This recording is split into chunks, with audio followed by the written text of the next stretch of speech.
he had symptoms of a stomach virus. And by 5 o'clock that afternoon, he started to pass out. And I called my husband, who was at work in downtown, and I said, there's something really wrong.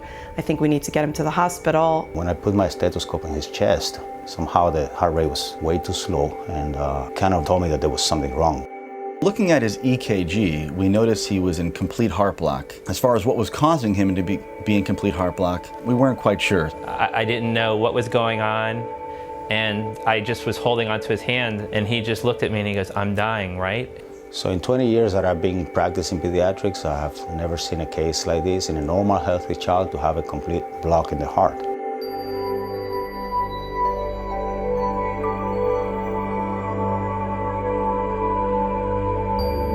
That night was a pretty typical night in the emergency room. He came with symptoms that sort of resemble a common viral illness. I remember I took him in my arms and I took him to the resuscitation room. And when we put him on the monitor, we realized that his heart rate was in the 20s. They're telling us his heart rate was a 20, and what do you mean? That's like near death. The doctor is saying to us, look, either he may need a pacemaker, he may need a heart transplant. We don't know what's happening. We just have to get him up to ICU now. I met Harrison when I came into the cardiac ICU at Miami Children's Hospital. He had been admitted to the hospital that evening with a very low heart rate in critical condition and was admitted to the ICU. We knew he had a very low heart rate, but we weren't sure exactly what was the cause. He was 2 weeks short of being 10 years old, and he's the most athletic kid you've ever met. He does every sport. He doesn't stop until he goes to sleep.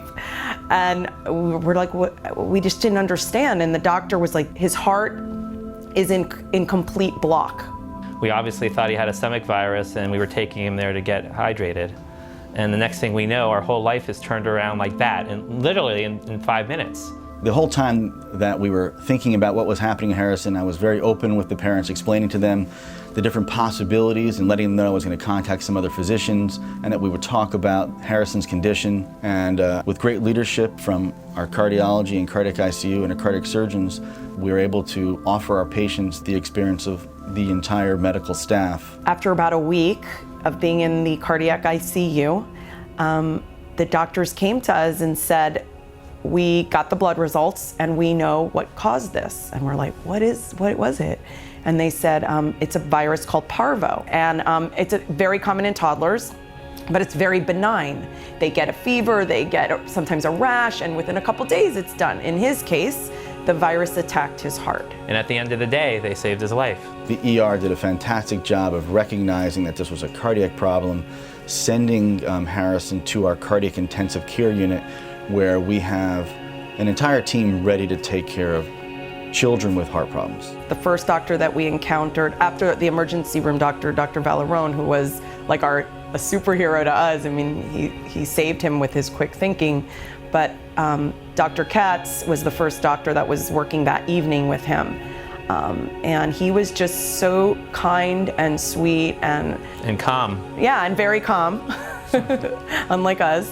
Well, remember that we're the door to the hospital. We're the first encounter that most patients get with the hospital. The initial diagnosis is what triggers everything else that happens to the patient, and from that depends the success or the failure of any given treatment.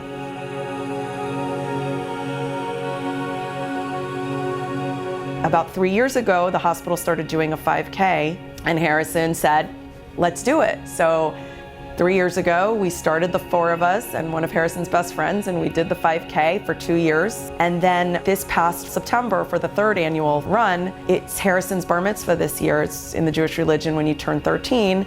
He decided for his mitzvah project, he wanted to raise money for the cardiac unit. After the hospital saved my life, I felt like I have to give back to it because it saved me. So every year I go to the walk. And I also like video games. So there was like this machine thing that I played like video games on, and that helped me like pass the time when I was there. This year, I tried to raise money for it, and I raised a lot of money, and I need $1,200 more for the machine, so I'm almost there. We had these shirts made up for the Harrison Hardy Helpers. It was my team during the 5K run. He's raised $3,000 as of now, and his goal is to get $1,200 more so he can buy one of those machines for the cardiac unit. And I think he's going to do it. He'll do it.